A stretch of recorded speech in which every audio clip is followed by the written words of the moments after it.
anxious to step through the gate again, Major? Yes, I am. We all are. Would you like us to bring back anything special?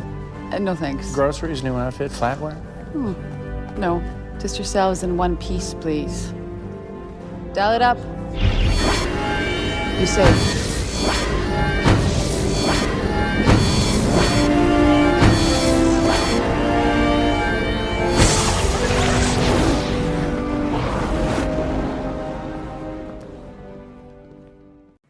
Welcome to the Jumping Puddles podcast. Be sure to listen to us on Spotify, Apple Podcasts, and or YouTube, and follow us at Jumping Puddles Podcast on Tumblr and Instagram, and Jumping Pud Pod on Twitter. And if you want to support our podcast, please check out our coffee. Hi, I'm Sam, and with me are my fellow co-hosts Tor and Ash. And today we are discussing Season 2, Episode 14, Grace Under Pressure. Dr. Rodney McKay's puddle jumper crashes into the ocean en route back to Atlantis and is slowly sinking. Meanwhile, Dr. Radek Zelenka and Lieutenant Colonel John Sheppard frantically find a way to save him. Oh, dun dun dun dun. Wait, one more time. Okay, ready? Dun dun dun dun dun. Okay, Close. the ending was better. Oh my gosh, the dun dun dun was honestly really on brand for this episode, though. Yeah. What do we think about this episode? I love just watching the faces. Like, Well, I am completely biased because I am a Rodney McKay stan, and I love any episode that has lots of Rodney in it. And this episode certainly fits that bill. Although, there was one or two things about the episode I was like, But overall, I was laughing. I was enjoying myself.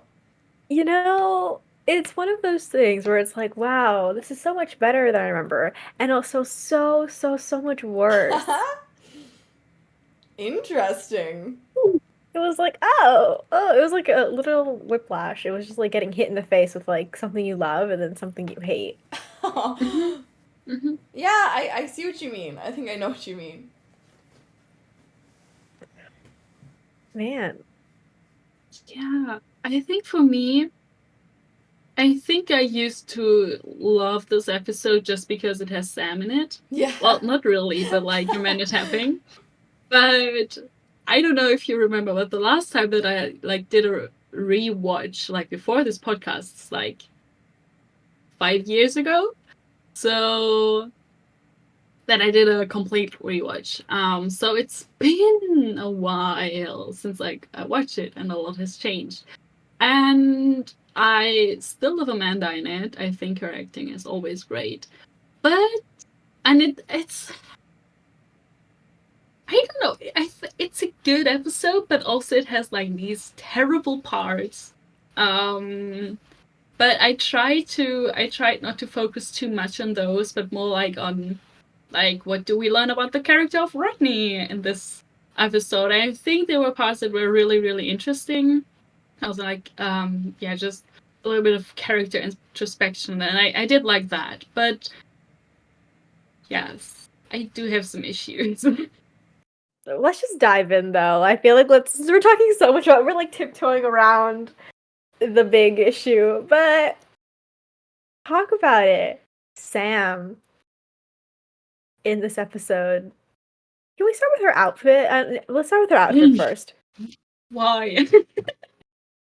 Oh, just a big sigh. I cannot believe. So I didn't remember really her hair. Like, for some reason, I feel like, I don't know, I thought it was in pigtails, which honestly would have been so much worse.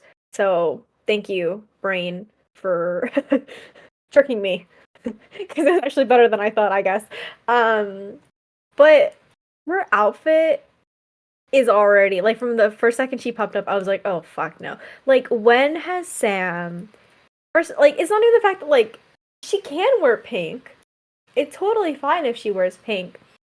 But it's the fact that, like, this is Rodney's hallucination that just makes it all that creepier.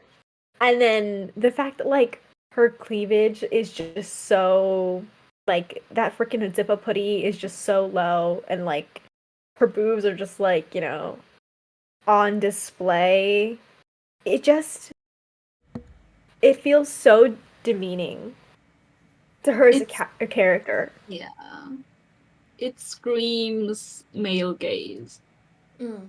Although I did like the color contrast in the scenes in the jumper between like Rodney's blue and her pink. I don't know, it like the purple, blue, pink tones were like nice visually for some reason in the jumper, but everything else about it was not great.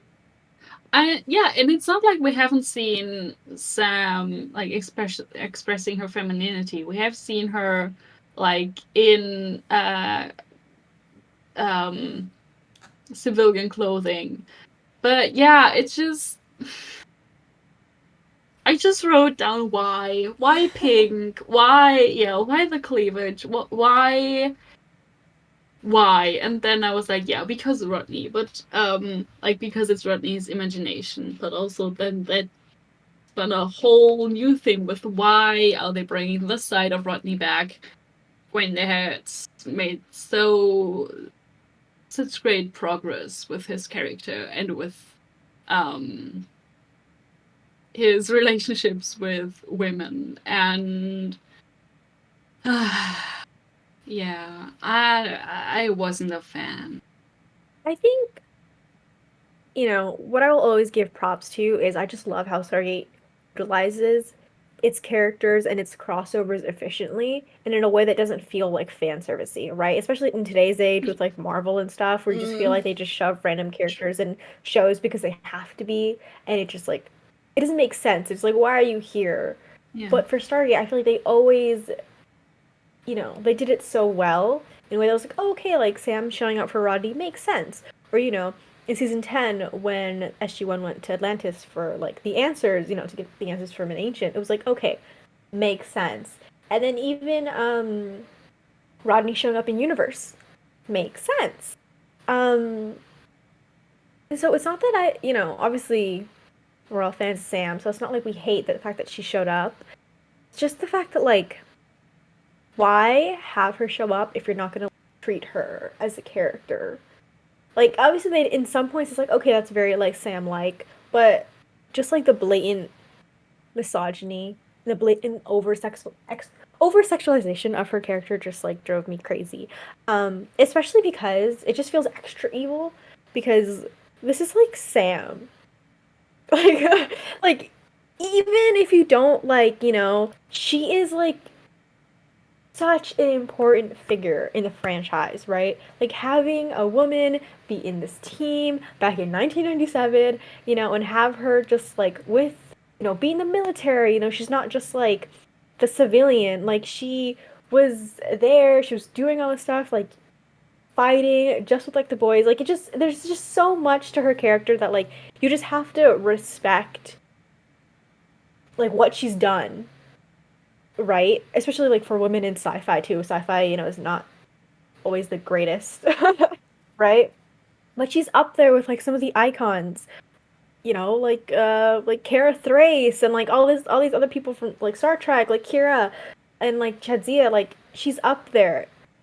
And I feel like it's just doing such a disservice to her to have her in this episode and to treat her like an object. And the thing is, like, I didn't mind, like, even, like, the first, like, 2-3 times, like, the first, like, 2 times, I was like, oh, okay. I was like, yeah, just get the jokes out now. Get, like, the dirty jokes, or, like, get, like, the stuff where, like, Rodney's like, oh, we're gonna have sex, or, like, I was like, yeah, just get them out now. I was, like, totally fine with that. And then that part. And the funny thing is, too, is I genuinely don't think I've ever seen that scene. I think I skipped through a lot of this episode the first time I watched it because I was just so angry. So I've never seen this episode in full. So seeing Sam pop out of the water in her bra, like, I honestly thought it was a prank. Like, I looked up and I was like, this is a joke. I was like, this is not happening in Stargate. Like, I was so confused. I just floored that was in someone's script, that it was okayed, and that they actually fucking filmed that. All that. And knowing what Amanda Tapping went through to make Sam the character, that she ended up being. Knowing how she saw the wardrobe that was given her in her first episode for SG1 and having a breakdown because she was like, I'm not wearing that, because it was like, oh, a cute, sexy outfit for the girl on the team. And her, I don't exactly how they worked it out, if she talked to the costume designers or if she went personally to like the producers and stuff, but they worked it out that she was part of the team and not just the sexualized, like.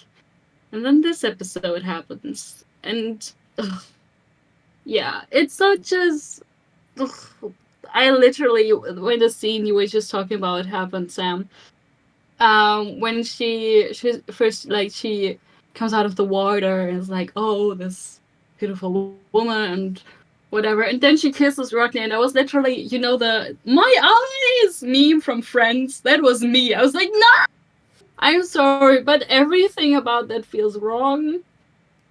I don't fucking care if it's his imagination, his hallucination. I just like, no. Please cut this, but I'm feeling a little bit physically sick right now.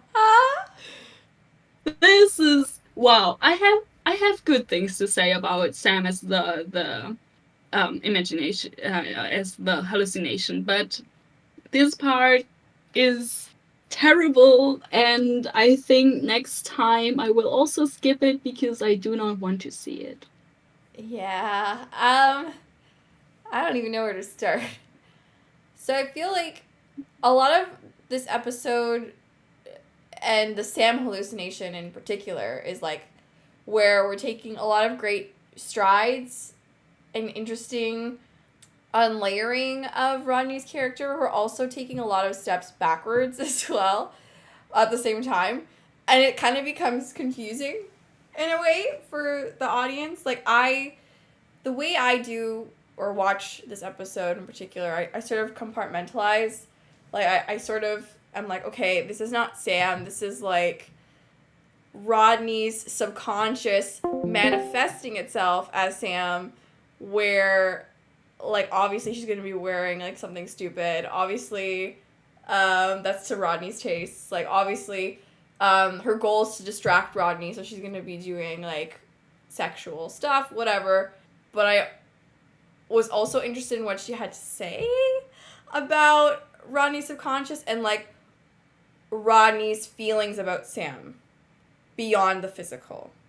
So it's difficult. Like I feel like they were trying to fulfill their funny or gag quota a lot with the Sam hallucination, and it just wasn't working for me in that way because I'm a girl, and so I just don't. It wasn't funny. But all of the serious stuff or interesting character stuff was compelling to me. So yeah, it's just a lot of. I was doing a lot of mental gymnastics in this episode to just ignore stuff I didn't like, and really focus on the stuff that I did like they were saying. Particular in regards to how Rodney views Sam. Like, I never think that Rodney is going to believe that Sam is smarter than him, and it's clear in this episode that he doesn't think that she's smarter than him. But to think that they're equals, or that she's actually better than him because she's wiser, and the way that she uses her intelligence is more effective than the way Rodney does, because she's so unlimited by his pride, things like hubris and stuff that really holds Rodney back. And for him to admit that is, I think, really important and great.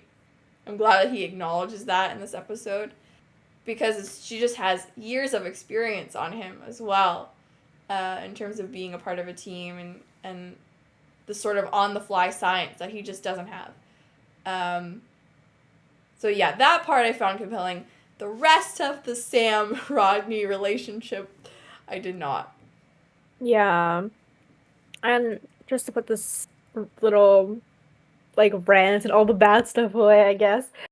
Yeah, what Torsa though, like the other stuff is great. It's just it just is unfortunately like tainted by the usual shenanigans they like to pull with Rodney. And it's again like Duet, where it's like, wow, this could have been something really good, and yet your fucking misogynistic tendencies popped up again, and they always pop up around Rodney, and it brings the episode down and makes it hard to enjoy the episode for what it is. Because yeah, there is good. You just have to suffer through like 10 cringy scenes in a row to get to the good stuff. It's like, oh, you something good, and you're like, yes, and then it flashes, and then you're like, oh, we're back here again. Yeah, one of the scenes where I noticed that a lot was when, so one of the scenes where I noticed that the most, where it's like, oh, this is a really cool scene, and then it was like tainted immediately, was when he was like, when Rodney said, oh, we work really well together as a team. And then immediately, like, she was like, oh, yeah, cool. And then immediately after that, he went like, yeah, why did we never hook up? And it's like, why did you ruin it? Why did you have to go and ruin it? And then they go into this whole thing with why she doesn't like him or why she could hook up with him. And it's, oh. I think that scene is interesting because it's kind of him asking himself why a relationship with her never worked out. And so it's like, he's kind of forcing himself to acknowledge, like, yeah, I'm a dick. Yeah, I'm this and that, you know? So, like, that part of it... Petty, arrogant, and bad with people. Yeah! That part of it I like. Yeah, no, I like that too. And, like you, Tor, I think, I also, like, I reminded myself a lot that that's a manifestation of his subconscious, and it's essentially him talking to himself, which is always fun. I like that concept. But yeah, I think what we said, what it sometimes brings up in him and what topics it touches that makes it less fun to me. But I do like a lot of things that it brought up, or that this episode in general brought up with Rodney, with Rodney's relationship with others, not only with Sam but also with Zelenka. I liked a lot of what the relationship there was shown, and I liked what Sam represented, like, aside from, like, his fantasy, but what part of Rodney she represented. Like, for example, it was, like, Sam represented his survival instinct, I felt like, with, like, stay warm, stay breathing, just stay alive. You have to stay alive if you want to get through this. And also the part that knows that there are people out there who want to find him and maybe also can find him. So there are people that care about him, and he knows that. And I like to see that. But also, I don't know if I'm reading too much into that. But yes, so she keeps telling him that there are people are looking for him and that people will find him. I don't know if he's just trying to, like, convince himself that people are looking for him, or if he's actually believing it. But I was like, okay, if he believes that someone can find him, and he keeps going on about that he should be the one looking for the poor bastard locked in the jumper on the bottom of the ocean. But if he believes that people can find him, then deep down, he knows or has to believe that foreign people care about him. And maybe even deeper down, he is aware that there are people with an intellect that resembles his own. Which is, I think, very, very hard, a very hard pill for him to swallow. I think that was my main takeaway from this episode already. But yeah, I did like that. I did like the side that we got to see from Rodney through Sam. Yeah, I'm kind of obsessed with the idea that you brought up about his subconscious and this innate sense or this knowing, this confidence that, the team Atlantis will succeed in rescuing him. And I think it's really compelling, especially on the backs of episodes like Epiphany, where you have John, who is the complete opposite of Rodney in this aspect. And it's just so interesting. Like, I don't even know where to begin. I feel like in the beginning, I thought, wow, Rodney and John are so alike in that they think that they have to rescue themselves all the time. And they're the ones who have to take charge of their own destiny in a sense and do everything themselves and be the rescuer and the rescuee, etc., etc. Whereas by the end of the episode, through Rodney's hallucination of Sam, we realize that that's not actually true. And the stronger part of him, the part of him really deep down, actually believes that, no, like, I can count on other people to rescue me. And I know that my team has my back. Whereas John really didn't in Epiphany. So I like that these episodes are so close together, especially in our rewatch, because we can compare and make nice parallels between the differences between the two, and not to make everything about John, which we tend to do on this show by accident, but it kind of brings back this sense of like him being the rock, the person that everyone counts on Atlantis, and him always coming through for everybody, but him not having that or feeling like he doesn't have that in return. So yeah, that was really interesting and compelling about this episode.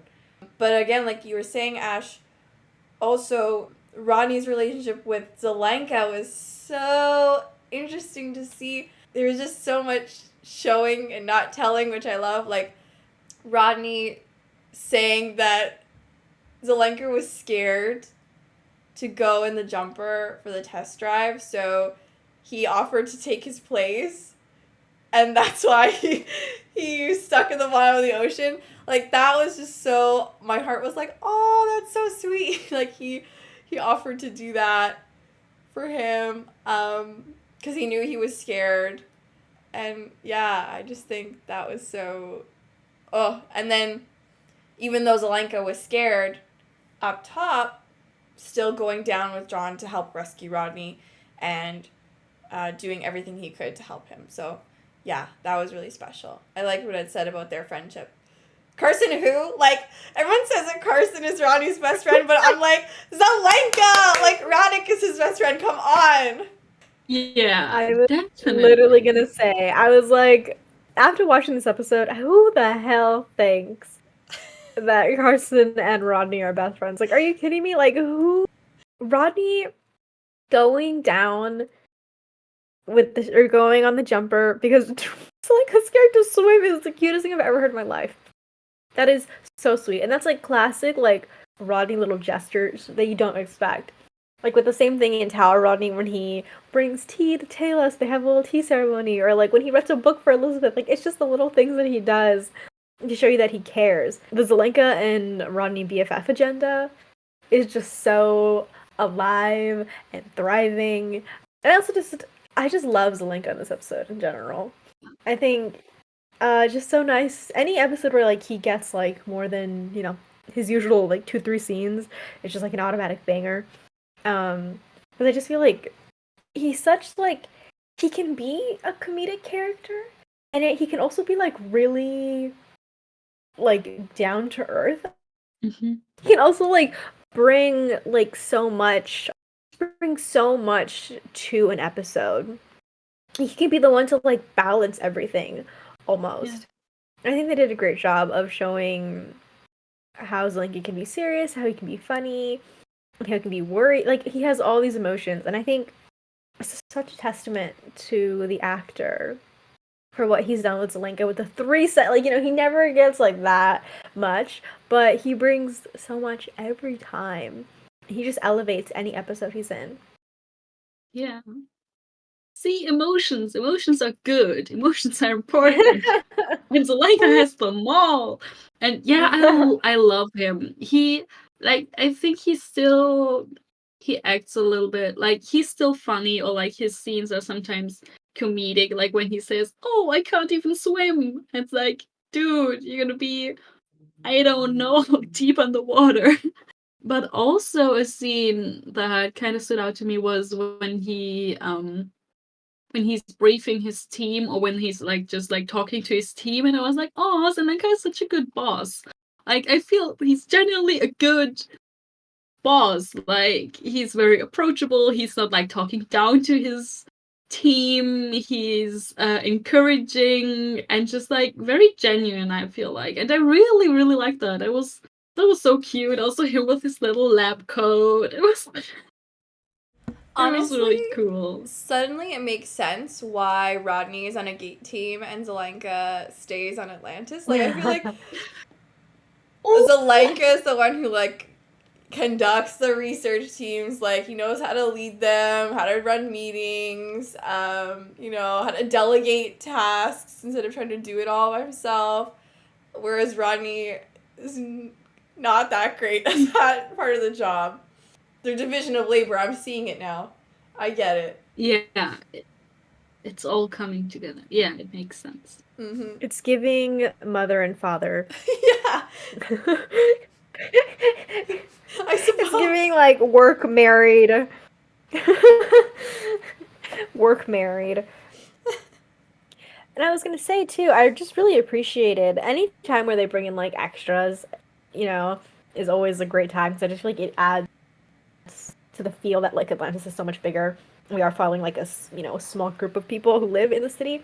And so I was just really happy to see a bunch of these background scientists, and then a few of them, get to have a few lines, and they get to, like, have some input. And so just, again, it just adds to the whole, we're in this team, everyone has their own team, like, the science team is a thing, and, like, Zelenka is, like, the leader, and Rodney is usually the leader, but he's in here. And so they have to find their boss. Yeah, like that they're named Dr. Bryce and like all that stuff. That was pretty cool.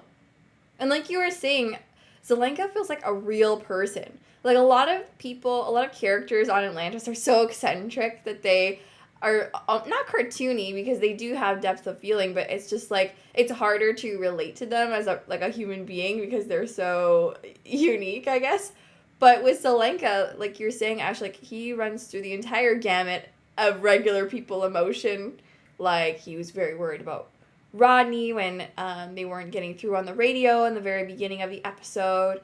And then, his fear to go thousands of feet down in the ocean. And his elation at trying out the jumper like a sub. His nerdiness came through. I don't know, it was just so nice seeing all these different aspects of him instead of just the usual exasperation with Rodney or grumpiness at John and Rodney for pranks. I was gonna say, another little complaint. Where the hell are Teyla and Ronon? Yeah. I wrote down I wrote down where the fuck are Teyla and Ronon. But yes, I was actually, it's so sad, but I didn't notice until like I was like trying to figure out the rating. I was like, oh, I like that, and like what I didn't like, and then I was like, hold on, there were a few people missing, 2 very important people.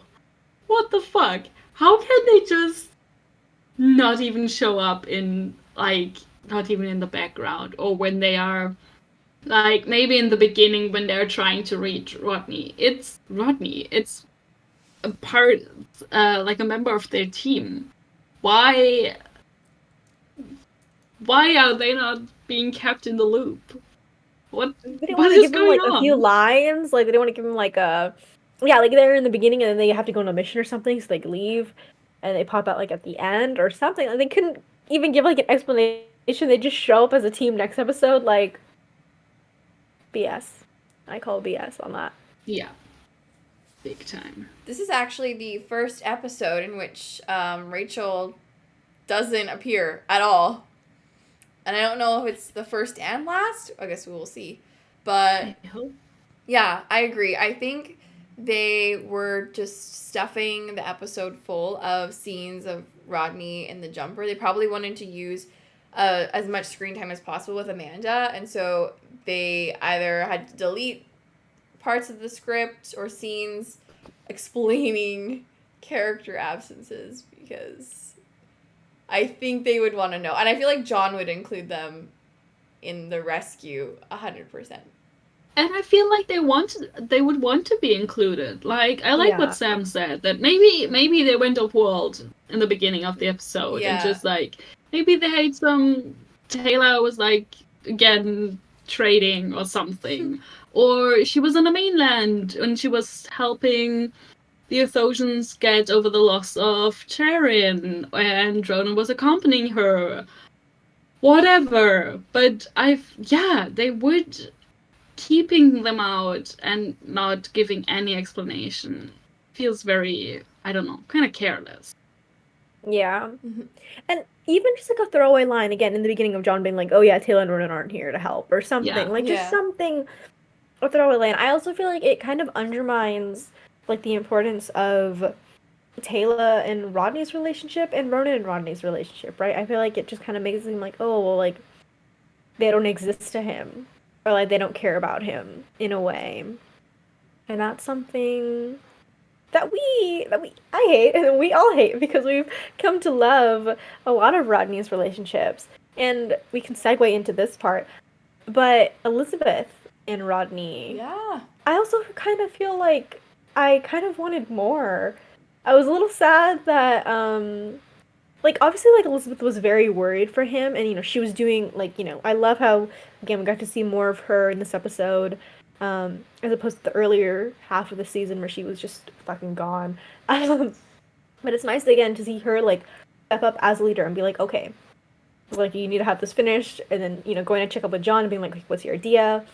And just, like, kind of managing everything. But I was a little sad that I feel like she didn't get, like, I don't know, maybe I just wanted a little more of her maybe having a scene with Zelenka, or just having a scene with somebody where she, like, kind of just says how worried she is, or, like, how valuable Rodney is to this team, or something, and, like, losing him would be, like, catastrophic for the expedition. I might be too much in my Star Trek brain again, but I feel like it would be nice if we got every now and then like a little bit of her like personal log, because I think she like she has to write reports, and I think she's recording herself sometimes, and it was nice like if we didn't get a scene with someone else, like with her and Zelenka, I was just like having a little bit of a recording of her like, oh, we're still looking for a way to find him, find Rodney and Griffin, by the way, because the whole time I think he's still alive. Yeah. Oops. I think they remember. I think John remembers throughout the episode that they have to save both of them. But yeah, I was also glad that Elizabeth was there, but the only relationships that are really highlighted are, of course, like Rodney and Zelenka, and a little bit Rodney and John, and Elizabeth and Rodney are superior in every way. They are. Yes. The relationship. You're right. Thinking back on it, I wish there was way more stuff between them two. Even if they didn't interact in the episode at all, basically Zelenka and Rodney, I would want something. Some conversation, some sort of something. Give us something! Throw us a bone! And I kind of resent, I know that John is technically the main character. I say in quotations because, it's supposed to be an ensemble show, so really there is no main character, but, like, he is. And so I feel like Yeah. all of Rodney's relationships are kind of contingent on, or a lot of Rodney's relationships are contingent on John, particularly within the team structure. Like, I feel like a lot of people assume without John, then Rodney and Ronon would not be friends, or like Rodney and Teyla would not be friends, and I hate that sort of thing. So the fact that Ronon and Teyla didn't have their moment to be like, to care in this episode is kind of sad, for that reason as well. But what can you do? I wish episodes were longer. Or they took out some of the unnecessary stuff that we didn't enjoy and put that stuff in instead. But Yeah. speaking of Elizabeth, since we're on the topic of her, I really love John and Elizabeth this episode. I think they're so fun. So, in particular, the John, Zelenka, and Elizabeth scene makes me laugh every time. Elizabeth playing good cop, John playing bad cop, trying to get Zelenka to go on the mission to save Rodney is so great. You know, John bullying, in a sense, being like, I'll order you to do it, I don't care, versus Elizabeth appealing to Zelenka's feelings for Rodney and being like, you know, like, you're the only one he can count on, you're the only one, like, we can trust to do this, who's, like, on par in intelligence with Rodney, like, he needs you. It just speaks volumes about their characters individually, but also how awesome they work as a team to, like, be evil masterminds together and manipulate people. So, yeah, I love that dynamic between Elizabeth and John in this episode. Another scene that was really great was in the peanut butter and chocolate scene where Elizabeth was like, oh, you know, you and Rodney have been bugging me all this time to, like, go in the jumper and, like, try to test it out as a submarine.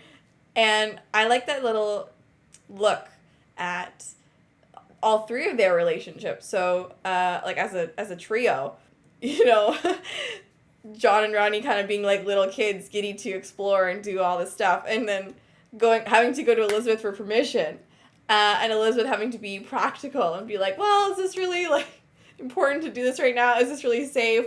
That kind of thing. So I think that dynamic is so fun too, and I hope we get to see more of it later on this season and seasons to come.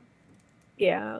I was going to say that. It's so funny because you said good cop, bad cop, but I wrote down insane cop, more insane cop, Yeah. insaner cop.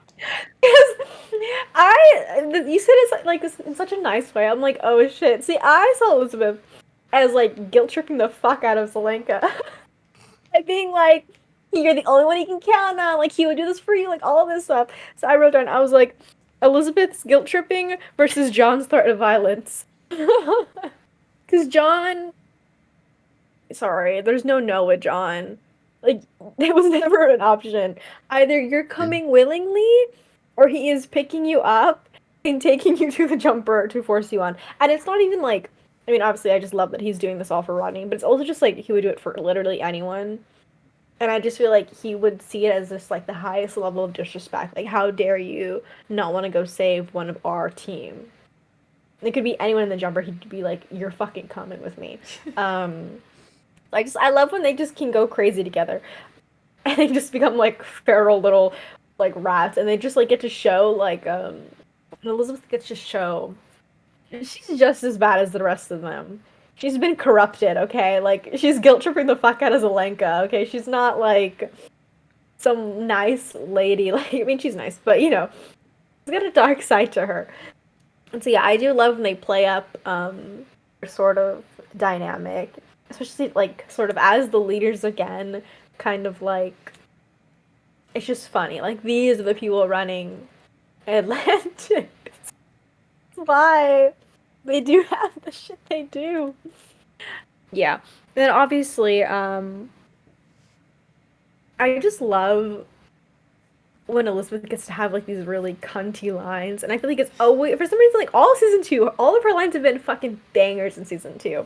Like, obviously the iconic one with, like, every time with Caldwell, she just, like, gets his ass, and it's great. But I love, this is an underrated one.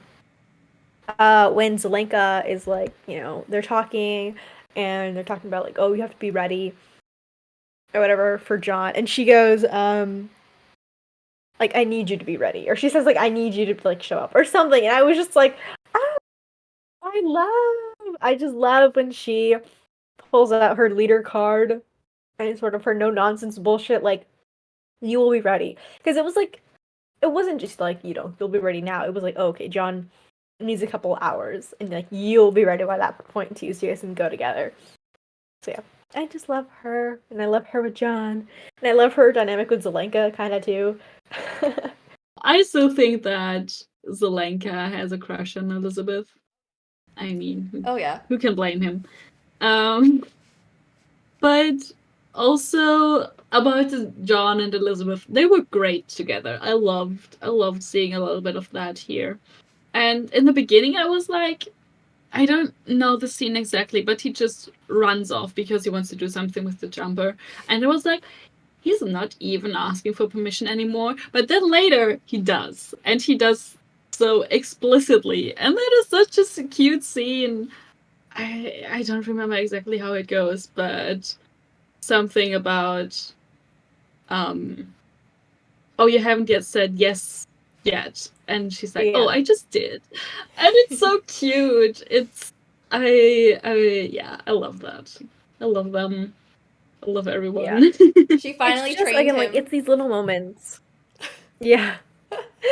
It's these little moments that get to just show, like, how much they respect Elizabeth, right? Like, because John could go, right? And you juxtapose it as, season 1, when he literally just fucking ignored her, and they have that talk at the end, and it's like, you need to trust me.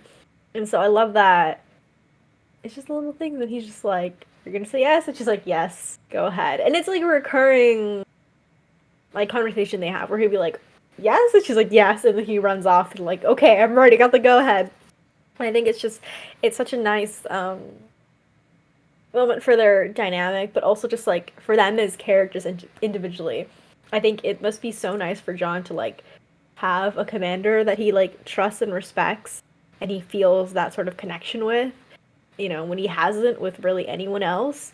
And he can sort of let his guard down and be like, okay, she has not only, like, my best interest at heart, but, like, the whole city at heart.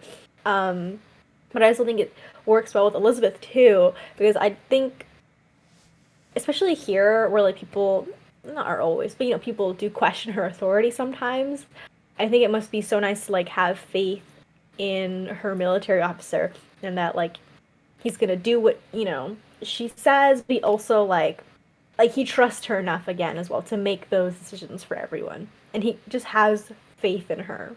I think everyone has faith in her, honestly, besides fucking Kavanaugh. But, and, like, the Iowa and shit. But people who live in Atlantis and who see Weir doing her job, I think, have that faith in her. So I just love those little moments. And again, I just love whenever, like, Rodney and John are, like, the two kids at a candy store being like, ooh, can we... She's like, no, not till after dinner. Or she's like, you have to wait first. It's just these little moments I feel like that obviously we as the fans gravitate towards, but it just kind of elevates the show. And it's just kind of like that classic Stargatiness, right? Where it's like, it doesn't take itself too seriously. And it has, like, these really great, like, parallels, just, like, fun scenes that, like, are just enjoyable to watch, regardless of any age.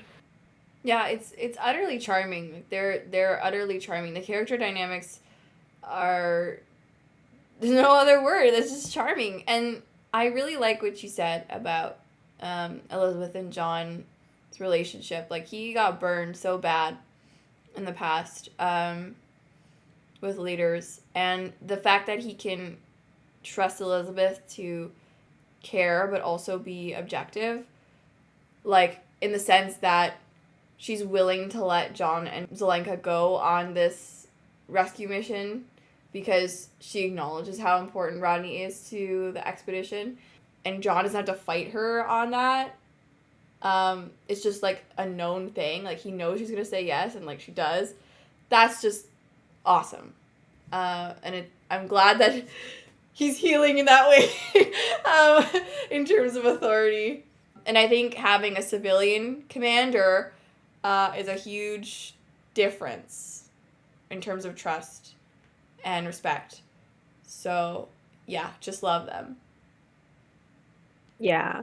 Also, too, right? Like, I feel like they share that belief, which is, rare, I guess, in the military or whatever, with other commanders that he's had. But they share the belief, like, the team is more important than, like, the mission almost. Like, the mission is important, yes, but they will do anything to save members of their team. And I think obviously anything like within reason, like I think Elizabeth kind of reels that in a little more, unlike John, who lets his emotions run amok and they control him at times.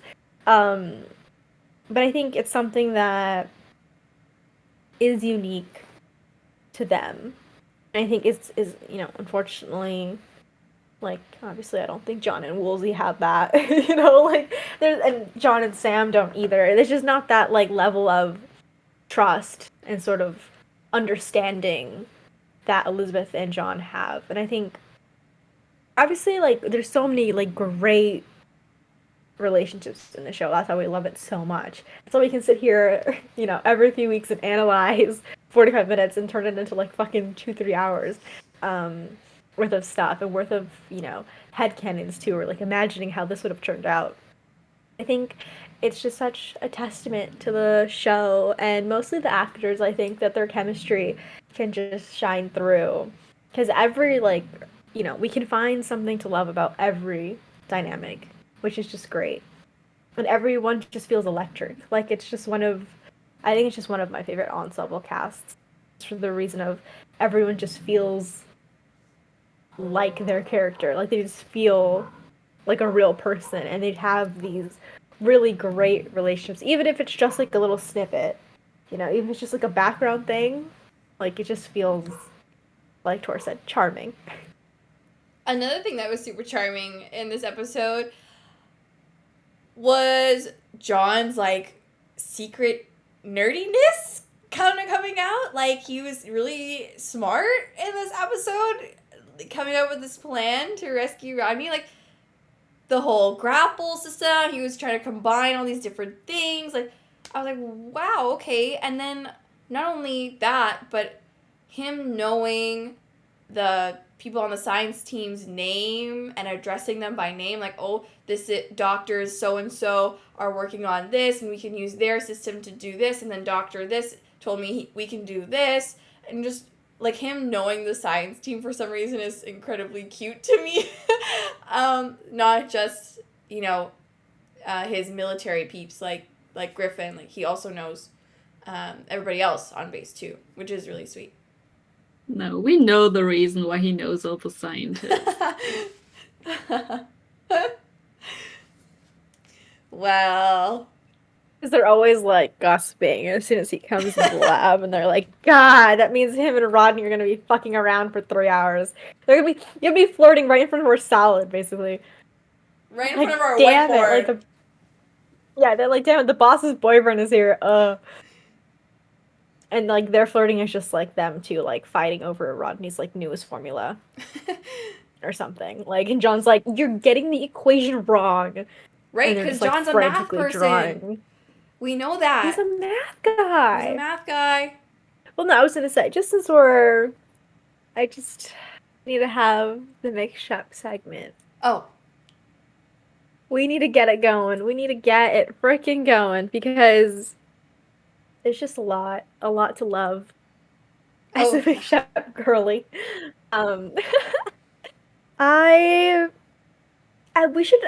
We're so silly. We never really kept track of, like, how many times, like, John saved Rodney or Rodney saved John. But it's definitely another point in John's book, which I feel like is probably less than Rodney's book. I feel like Rodney probably ends up saving John a lot more. Just because of, like, he's saving the team a lot more. But just everything. From John immediately being like, he's not dead. In the beginning when Zelenka's like, they could be, and John's just like, nope, not happening. Not even just about Rodney, just about Griffith too. He's, like, not accepting it. He's, like, willing to go and, like, do all these things to find them. And then, again, him, like, busting out, like, his smart little brain and, like, coming up with all these ideas and everything. Him threatening Zelenka. Great. And then my favorite one is at the end. I love the fact that John is the one to knock on the jumper and he's like, hey buddy, like I'm here, like I found you. And then Rodney, you know, he's thinking, oh no, like this is not John, like this is my brain. And I love that Sam, his own brain tells him, let him help you. You could write essays on that shit. You could write a thesis on that. And that is just wow.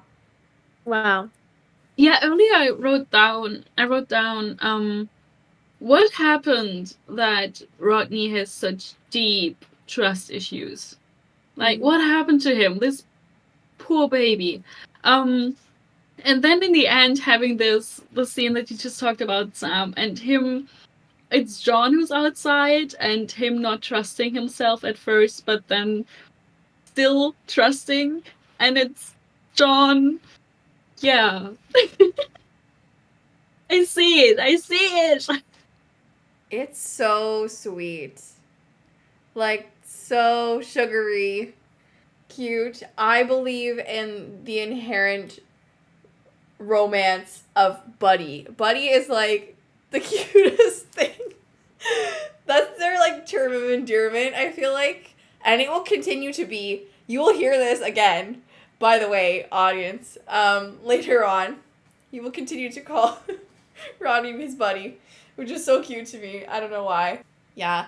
It's like the opening of the jumper door is like symbolic in my heart of like Rodney opening himself up to his friends. Like I really do feel that, and like trust and love, because deep down like he does really trust them and rely on them. And the whole time his subconscious is telling him like they're gonna save you.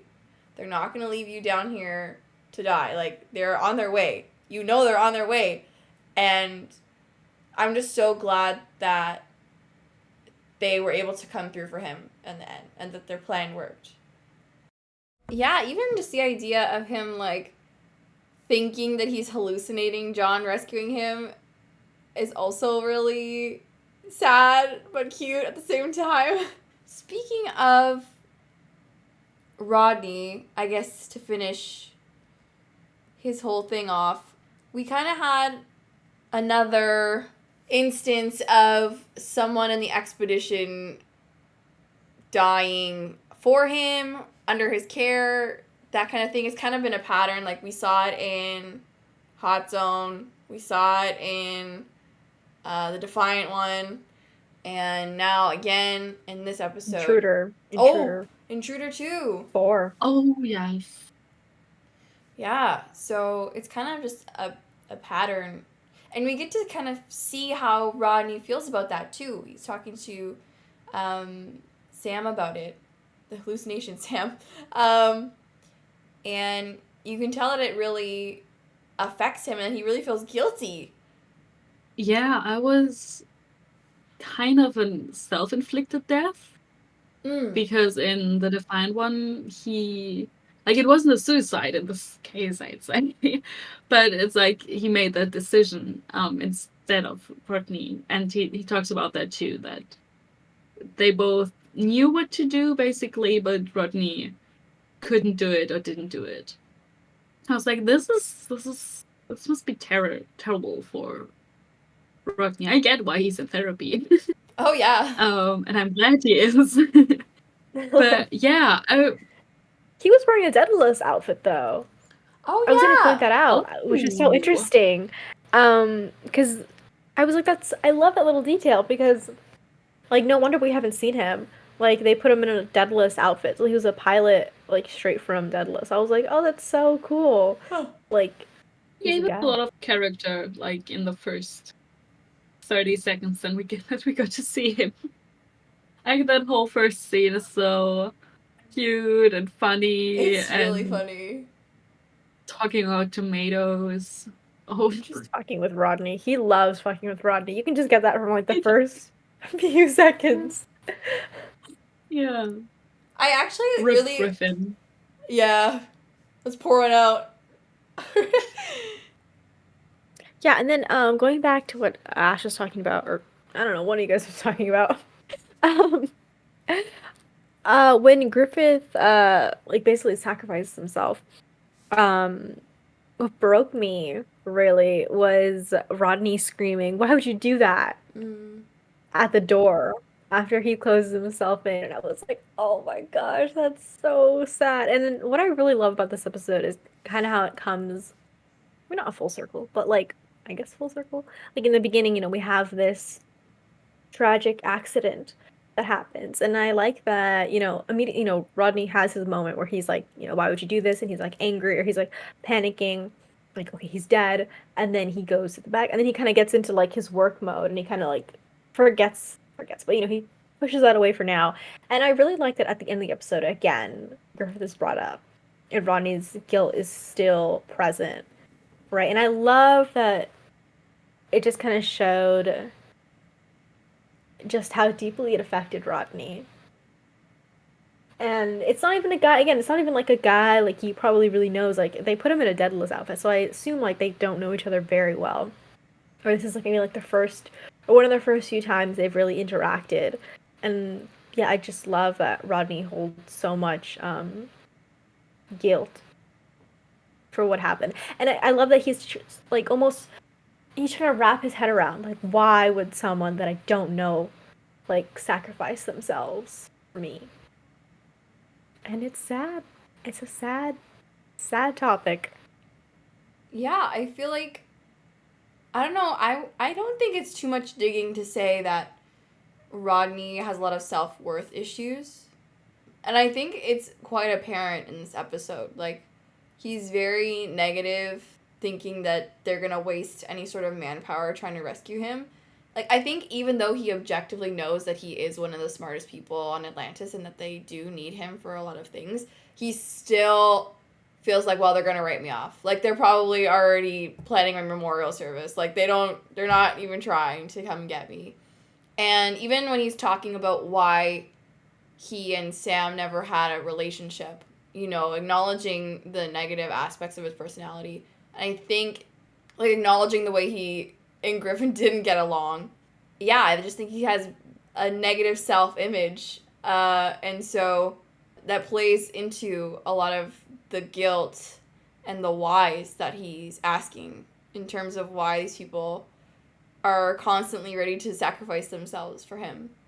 And it's interesting that he doesn't even, I don't think he ever says, like, oh, he did it because he knows, like, I can get myself out. And he couldn't have. Like, he never says that. So I was surprised to see that he didn't hide behind his intelligence that way. And I feel like it shows that he's done a lot of growing since the beginning of the show. Yeah, and I just want to, of course, shout it out. I don't know how we've gone this whole episode without bringing this up, but we need to talk about David Hewlett's masterclass of acting. I don't think it's really controversial, or shouldn't be controversial to say that I honestly think he's the best actor, not only on the show, but I think in terms of the franchise. I don't know, I feel like it's hard to really compete with his caliber of acting. Like, he can go off so much from a character. It's kind of crazy. And I think, there's no wonder why he's still, like, acting today in some of these, like, very, prestigious, like, why he's, like, in every, what's that director's name? The director he always pops up in? Guillermo del Toro? Yeah, he's always in his projects, and it's like, okay, well, yeah, no wonder, are you kidding me? He's amazing in this. He's, like, amazing. Like, I can't stress that enough. He's, like, electric. Again, you think being stuck, and they do a good job of breaking it up, so it's not just Rodney stuck in the jumper for 45 minutes straight, or they cut back to John or Zelenka or stuff like that, but it never feels boring. And I think that's something I just love about this episode, despite all the messy and all the is again like the character study, what it does for Rodney's character. And I think it does so much. It does so much for him, and there's just so much to pull from. And I think, again, it's just such, like, kudos to him for being, you know, in a fucking room, basically, interesting. And, like, watching him, you know, go from, like, losing his mind to, like, no, and, like, just talking to himself and, like, trying to figure out problems, like, it's never boring. And I just think he deserves, like, all the praise, seriously. And I think the writers know how great he is. I think at some point they kind of start, that's what they give him, I feel like, such, like, emotional scenes. Is because I know he can carry them so fucking well. Obviously, I think this was, like, the real episode where they kind of were like, oh shit, we have, like, a fucking goldmine here. But then in season 3, you know, we get Tao of Rodney, of course. And then in season 5, we get the shrine. Like, they know that David can pull off these episodes. And it just, yeah, wow. Seriously, like, he deserves all the flowers for this. Yeah. I really like the scene, like these 5 seconds where I think it's also well cut, this episode, when it's like shortly after he crashed and he's still trying to figure everything out, and I think it's just before he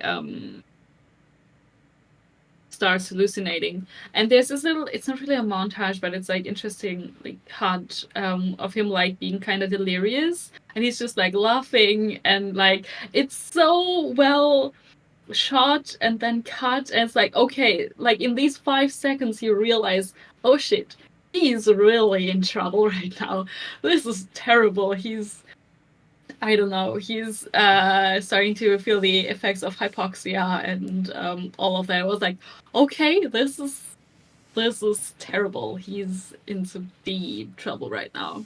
But yeah, his acting is amazing. Also his physical comedy.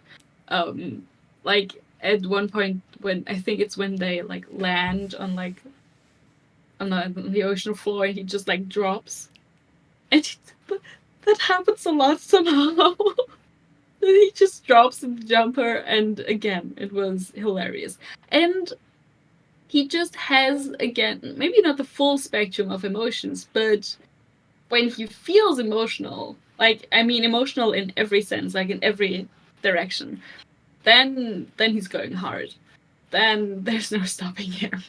No, and I was gonna say, I mean, like, it's no wonder, like, why he was, you know, he did a lot of horror in the beginning of his career, right? With, like, Cube and then Pin. Like, I think he really excels in those roles. But again, I think what makes Rodney's, you know, the character so great is David's comedic ability. I feel like that's so just underrated to his arsenal of acting abilities. It's just so great. And how he can serve literally, like, comedy and, like, losing your fucking mind and, like, you know, anger and, like, all this stuff into one bowl. It's just great. Yeah, I'm just gonna emphatically agree. I love David. I love him and everything he's in, especially this show. I think he does the character of Rodney such a service. And if it was played by anybody else, I don't think we would love him or find him as charming. Again, like you guys said, like, he really can just run the entire gamut of emotion. Rodney has a lot of expository dialogue, and, you know, it can get tiring for actors to play that kind of role, but, you know, David never made it dull. It was always funny and interesting when Rodney was speaking, particularly in this episode, even though he's in a box with a water, alone, essentially. Yeah, it's just great. And, like, hearing him externalizing Rodney's internal monologues, too, is just so funny. So you kind of get to see how Rodney's brain works. And his cope is really talking. Like, you get to really see how it's true that he uses his words to really calm himself. And, yeah, I just thought he was great. I also want to say kudos to both him and Amanda, because filming in a literal tank of water is never fun for like 12 hours, and they had a lot of scenes in there. So kudos to them for bringing their A game and not looking miserable while they were acting. And I always joke that Rodney is the heart of the show, but I don't think that's a lie. I feel like it's pretty true, because he expresses feelings so physically. So yeah, I think it's just great. That part of the episode, outstanding. Awesome. Yeah. I think there's just something so magnetic about a character that like an actor can just like fully bring to life. And I think there's some, there are like iconic characters in TV, right? And usually they are iconic because of how great the performances is. Like you can name like, Klaus Michelson for the Vampire Diaries. Like that, like no one else could play Klaus Michelson. That is just that actor's role. Or Buffy Summers. No one else can play Buffy Summers. It is just going to be Sarah Michelle Gellar. Like there's so many iconic performances. And I think Rodney McKay deserves to be on that list somewhere. Because I don't think anyone else can play Rodney McKay like David Hewlett did. No one in the world could play that role like he did. And I think that's great. And I think there are there's some characters obviously in Stargate that are like that. But I think one of my favorite examples is definitely Rodney McKay. And I just love David's enthusiasm. Not only for Stargate, but just for sci-fi in general. He's such a huge nerd, right? And I just wanted to point this out because I think it's so cute, and I'm just like been obsessing over it for a while. But if you go on Twitter, David Hewlett's name, his display name on Twitter, is David Stargate Genius Leader Hewlett.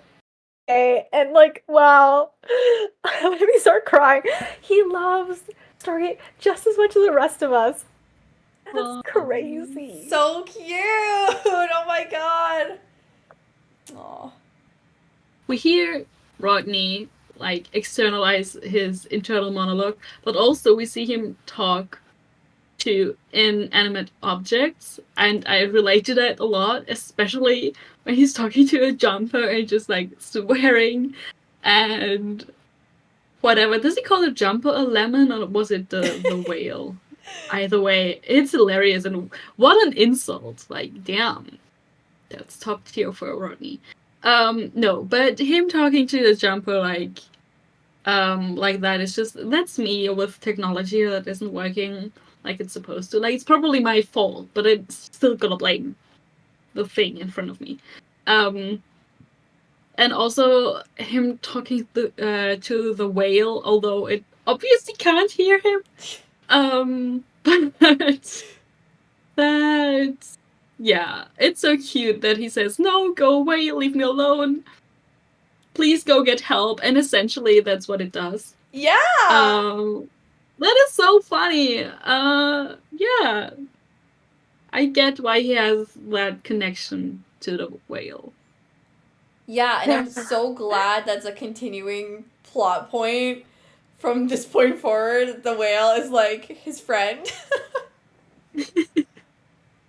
I mean, kudos to John to being smart enough to recognize like the whale is like a migratory bird, and it's like circling stuff. Like, I don't know if So, whales how the frick? actually work like that in real life, but like kudos to him for taking that chance anyway. But also just the whale for being a friend to Rodney. Yeah. 100%. Well, I was gonna say, I love the continuity. In our Stargate Believe it. continuity, that's crazy. I love the first little mention, and we also get like a little shot of it like flying or like swimming through the water, and I was like, Jesus, that thing is ginormous. But I was gonna say, how cute is it though that I think the whale helped because it was a jumper? Like, right? Like when I wonder if it was like, oh hey, my friends, the ancients, Like, I wonder if it was, Oh. like, if it actually helped out because it recognized the jumper, and it's like, "You haven't seen you in a while, like, you're here!" Or, like, circling and stuff, as, like, a way of saying hello, or, like, you know, I wonder if the agents could communicate. They probably could with the whale. So maybe it was like, I said hi, and it was like, "Why aren't you responding to me?" Aw. Really cute. Yeah, I totally no, that's accepted into my headcanon now. Because I think in season 3 there's this episode called Echoes. And it's with the whole thing with all the whales coming to Atlantis. Yeah. And so they were definitely aware of the ancients, and the ancients were studying them. So yeah, I think that's plausible. And weren't I could be forgetting this episode, but weren't, like, the whales, like, going to Atlantis to, were they seeking shelter, or were they trying to tell them, like, turn up the shield, or what was the... Yeah, something like that. Yeah, I think kind of both. So I could be mistaken, but I feel like I think in Echoes, or like way back when the ancients were still alive and in Atlantis, I think the shield would expand over like a bigger part of the planet, and when the sandstorm would come, the whales would seek shelter under it, and they were doing that again, and all the effects that they inflicted on the expedition were kind of an accident, so they didn't mean to. Or maybe, oh no, they were trying to warn them. But I think both. They were trying to warn them and seek shelter. Yeah. Like protection. Okay. Yeah. That's so cute though, still. That, like, they were friendly, and I love that. It makes so much sense too. This is the first time we see them, because it's the first time the jumper has been able to submerge itself. And so no wonder it, like, went to Rodney and it helped him out and stuff. As we're nearing the end here, I think, I just want to talk again about Rodney. And just sort of... Rodney? Again? What? In his solo episode, what? You know, I know we talked about with Epiphany, right? We talked about the structure of this season and how maybe Epiphany didn't really fit in. And I still stand by that belief. However, I also think I just love Grace Under Pressure for what it does for Rodney's character. And I also, like, we were talking about switching Epiphany with Phantom. I think that's the episode. But I wouldn't really want to change Hal of Rodney for Grace Under Pressure. I think it's kind of important for the story to have Grace Under Pressure in this season, so you can have Hal of Rodney later. So I think it just opens up so much of Rodney's character and, like, what's sort of going on in his mind, and how he really does care for, you know, the people on his team, and how he really does believe in them. And I think it's important to his character to have it in this season.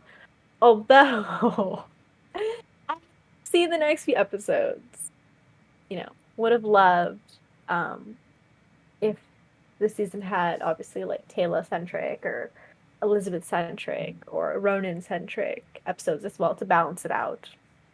But that's for a topic for later. Well, on that note, anyone have anything else to say? Any last-minute observations? Just two small things. The one kind of takes us back to the Sam and Rodney, but not into, like, nitty-gritty. I liked that they kept bringing up that she was a manifestation of his subconscious. It happened 2 or 3 times that they kind of, like, it was like a joke, or like, hey, you're essentially arguing with yourself, or don't play mind games with me. I am a mind game. And all these things, I think they helped me kind of recenter and, like, come back to, like, okay, she is not real, that it's not Sam, that is just a hallucination, and it's just him talking back at himself. And so I thought that was really, it helped the episode and it helped me get through the episode.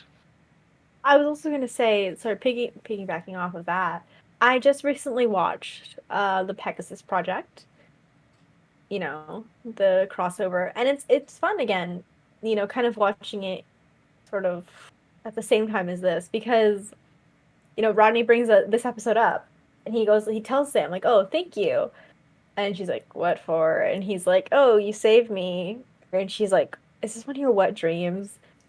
And he's like, no, like, you literally saved me, like, when I was, you know, I hallucinated you under a jumper. And she's like, oh, yeah. And then he makes another creepy comment, and he's just, like, looking at her chest or something. And he's like, mm-hmm. And she's like, okay, it's one of your wet dreams. And she just, like, walks off. I don't want to talk. We don't have to talk about that. But I just wanted to bring up that I like that, again, it's brought up, and he thanks her, even if it is in his very Rodney way. There's a compliment somewhere in there. Yeah. Amongst all the so again, I just love the little continuity. Yeah, it's cool. Another comment, I don't even know if it's worth mentioning, but when John and Zelenka on the jumper, and Zelenka just keeps, at some point he just keeps going on in Czech, and John is like, oh, I think my Czech is getting better, and I was like, hold on, okay, it could be just a side comment, just a joke, but I like the idea that John is learning Czech. Me too. I like the idea that he's, like, hanging around Zelenka enough that he's picking up, like, swear words at least, or, like, words from his tone, you know? Yeah. I mean, I kind of just love that for all of, I feel like that would be a thing for all of the base. Yeah. Where, like, because they're just around each other so much, they just be picking up, like, all these other words. Like, I can totally see, like, Rodney, like, cussing in, like, the ocean or something. Like, you know, or, no, Elizabeth cussing in the ocean would be great. Yes. Ooh, yeah. And then Rodney cussing Eden or something. Like, they just, like, you know, and then, like, oh my god, Ronan speaking German. Or, like, Ronan, like, cussing in German, or, like, just, like, cussing in other languages, because he's just learning so much from everyone. Like, I just think that would be a thing where they just accidentally start language sharing. I could see them just being, like, just having full conversation. Like, someone's speaking, like, Mandarin, and, like, someone else is responding in English, but they're both totally understanding each other, which is great. And I also think 100% they would be throwing some ancient in as well. Yeah. So it'd be like, oh yeah, this word, they just stop using English and just start using, like, the ancient word for that, and everyone would just know. Yes. It's a fun thing about an international expedition, because it's international. So they can make their own amalgamated language, you know? Okay, and actually I lied. I do have one last thing to say. I lied. How do we like the ending? I don't mind, honestly. I don't hate it. I can't really, like, like, I can't imagine the last scene being him back in Atlantis for some reason, and maybe, unless he was alone and, like, on the balcony and, like, I don't know. But again, then I think he's been alone a lot, or enough in this episode, so I think, I don't know if it would, like, in my mind, like, spinning, continuing the episode, of course, as you do. Of course, he comes back and he's, like, welcomed, and, like, everybody is relieved that he's back. And but I can't really see the episode ending like that. And no, I think I like the ending. Yeah, I don't know. There's something about the image of him, like, sad, wet Rodney in the back of that jumper that is just so, like, the cherry on top of the end of the episode. And I kind of like. I'm weird like that, and I like ambiguity, and I think it kind of lets you interpret it how you want. Yeah, I kind of like that. Although, again, because Ronan and Teyla weren't in the episode, it's kind of a shame that there wasn't, like, a reunion scene at the end or what have you, for that reason. But I do like it because I feel like it spawned a lot of fan fiction because of the way it ended, so that always is helpful. Yeah, no, I just wanted to ask, because I know recently you've been sort of debating the ending scenes and how we really feel about them, because sometimes they are like hit or miss. Like the Epiphany one was the one that we definitely didn't love. Yeah, no, I do like the scene of Rodney waving to Sam, and I also think what Tor literally just said, that if you need like that extra hurt comfort like resolution, I think Fic has it totally figured out for you. Well, I think that's it for us. So now we're gonna pass it over to Ash for the Bechdel test. I can just pass it right back to you. Yeah, I mean, interesting question. Even if Sam had interacted with anybody else, like she's a hallucination.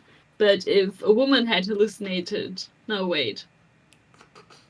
Does she count as a woman in this? Because she's just, yeah. But no, she's just interacting with Rodney, so it's doesn't matter anyway. And other than her, there's only Elizabeth. Oh, we have that one scientist, and I think her name is Bryce, but she doesn't interact with any other woman, so fail. Womp womp womp. Big time. All right then. Then I guess we get straight over to Tor for the behind the scenes. All right. So, I thought this was interesting. It's an interview that Amanda Tapping did with TV Guide magazine. About this episode. She said, basically, I appear as a hallucination. I'm not really there. Carter and McKay genuinely like each other, but they're so competitive. It's almost like a sibling rivalry thing. And a little bit of sexual tension thrown in. Thoughts? Feelings? That is a weird things to say in the same sentence. It's giving House of Dragon, and I hate that comparison. Oh no! The sibling rivalry with a hint of sexual tension. I hope she didn't mean it like that. I hope, because she said it's almost, but like I don't think she meant it like that. Pseudo. Please, Amanda, don't disappoint me. Yeah. So not really, but yeah. I also just hate the sexual tension part, though, because I don't think it's sexual tension. I just think Sam fucking hates him. The Stargate SG-1 episode, you already know what I'm going to say, Season 7, Grace, involves a similar situation where Major Sam Carter is trapped aboard the Prometheus and has several hallucinations. The title of this episode is likely a reference to that, as both characters had to save themselves under strenuous circumstances and both had sustained head injuries. But the fact that the jumper is under the ocean lends itself to the under pressure part of the title. I love that. And I love Grace, the episode. It's one of my favorites. It's still one of my favorites. I watched it a lot.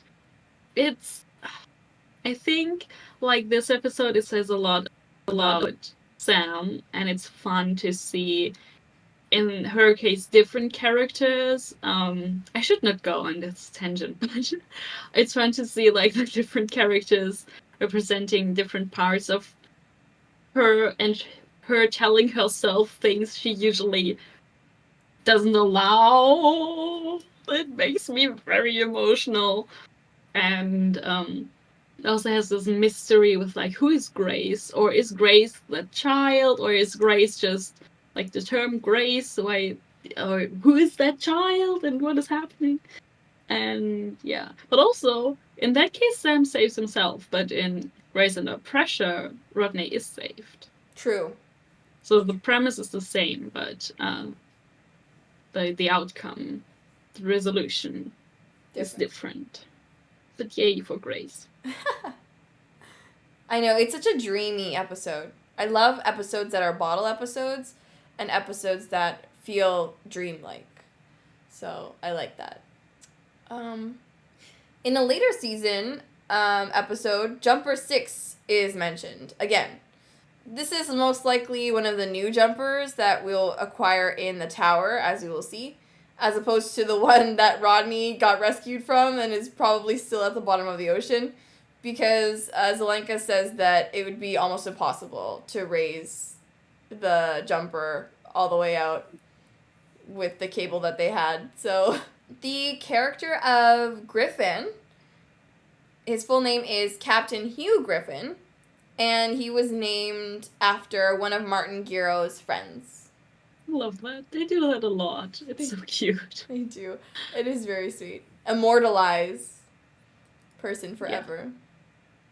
Yes. Sad that he died, though. Yeah.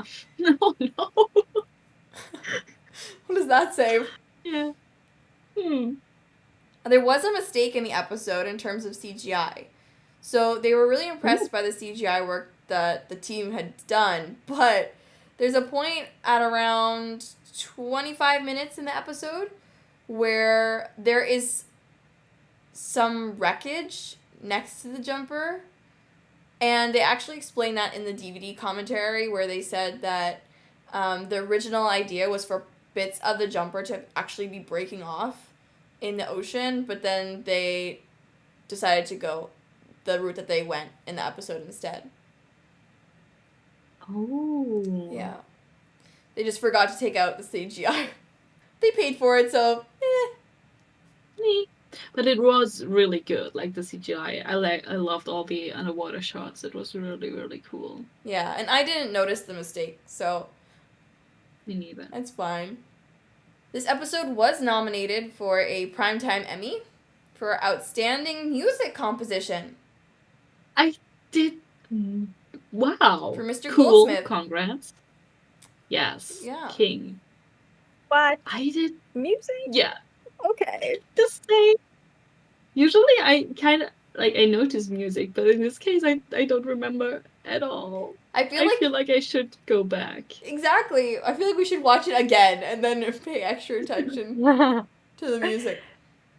I feel like what who watches this episode and goes, "Yeah, I love the music here."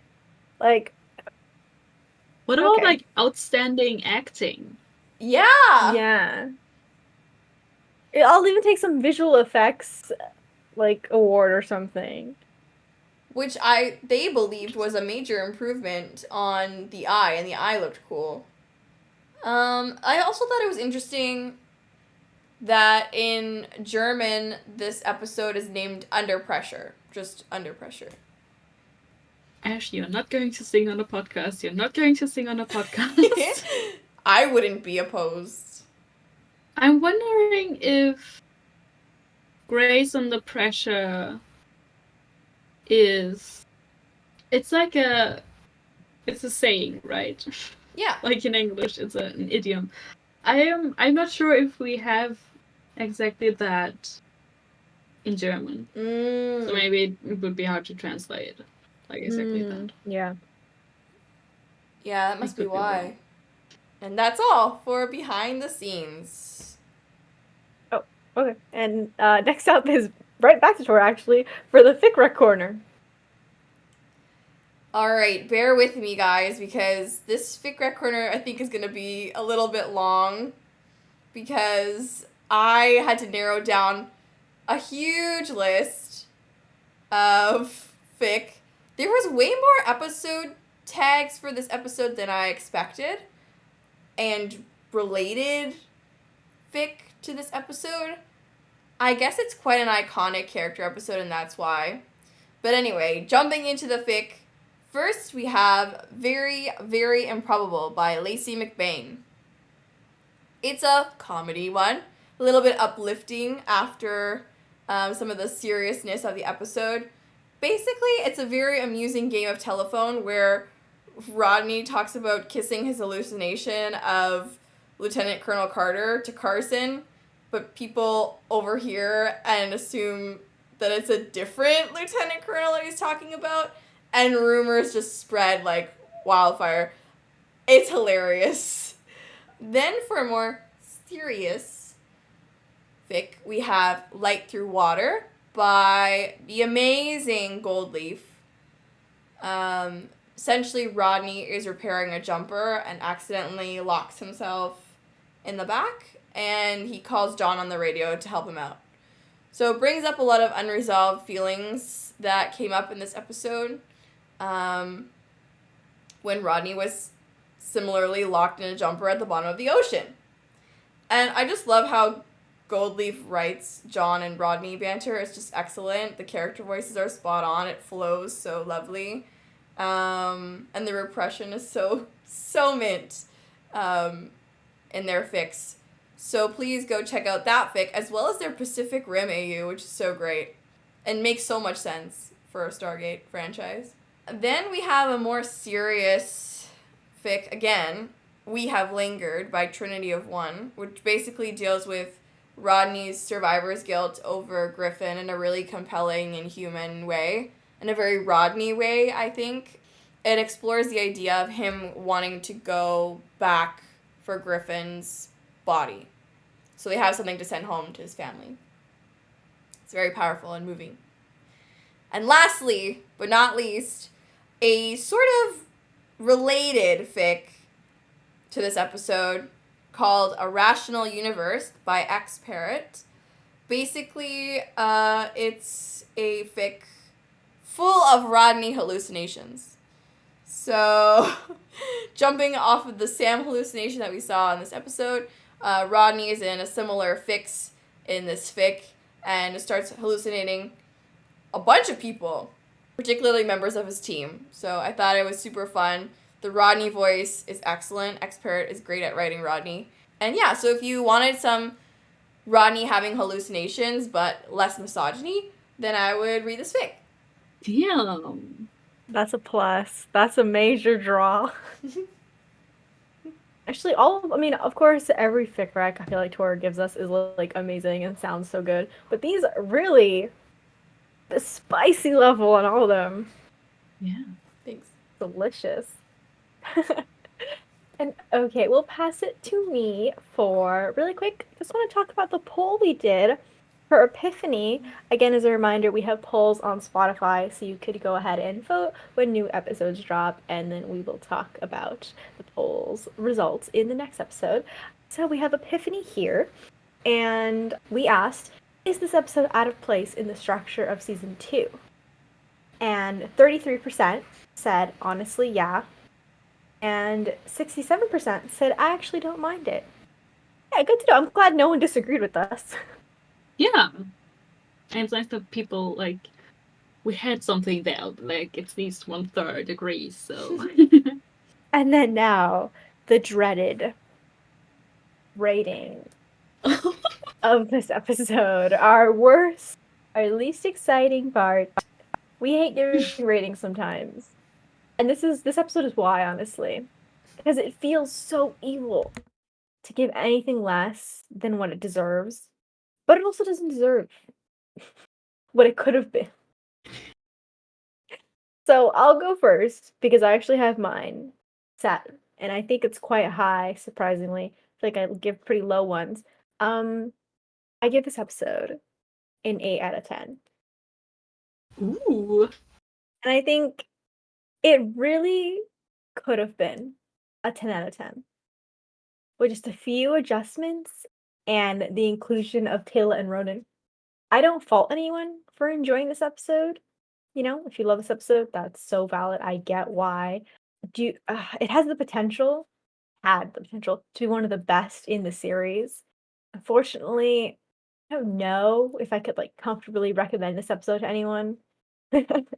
Unless they were like watching the whole show and then like, okay, you're gonna come upon this episode, which is gonna be really good, but you're gonna have to like, oh, it's gonna be hard to watch sometimes. So I think an 8 out of 10 is fair. Honestly, I think it's the same for me. I first had it at a 9 out of 10 because it is a good episode. But yeah, I think especially upon a rewatch, I have to give it 2 minus points. So, for the same reason that you mentioned, the whole thing with Sam and Roland and Teyla, and yeah, maybe also there wasn't enough time, but only showing 2 of the relationships of Rodney, like a bit more detailed. So I think there are a few things missing, but otherwise, yeah, I think when you do a little bit of mental gymnastics, then it can be a highly enjoyable episode. Yeah, I agree with both of you. I want to rate it an 8 out of 10 too. I'm a Rodney stan before I'm a human. So any Rodney episode I'm going to love. But, you know, that early aughts misogyny really got me. And I did miss Teyla and Ronon in this episode as well. But, again, David's performance, great. So multi-layered and multifaceted. Rodney is a very difficult character. And I think he brings out all the best in him always.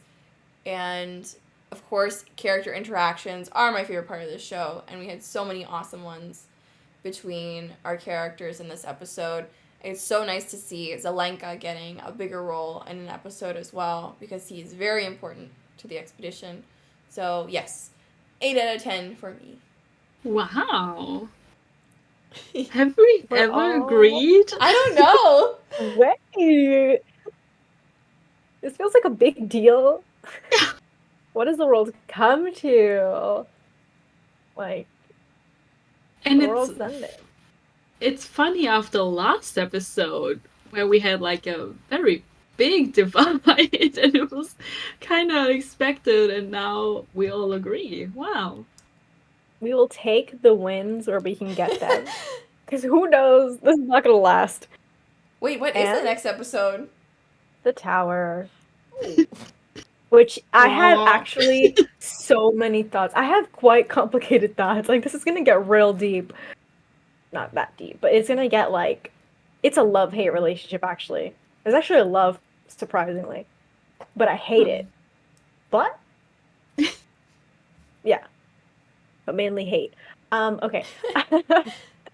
Be sure to check out all of our socials and everything linked down below in the description box. You can check out what we're up to on our private lives, and you can also check on when we release episodes, and we update that on our Jumping Puddles accounts. And you can also check out all the fics that Tor recommended. We'll be linking that down below. Thanks for hanging out with us today. Bye! Bye. All right, you clowns, listen up. I don't often get a chance to say this, so savor it. Good work, boys and girls. Let's go home.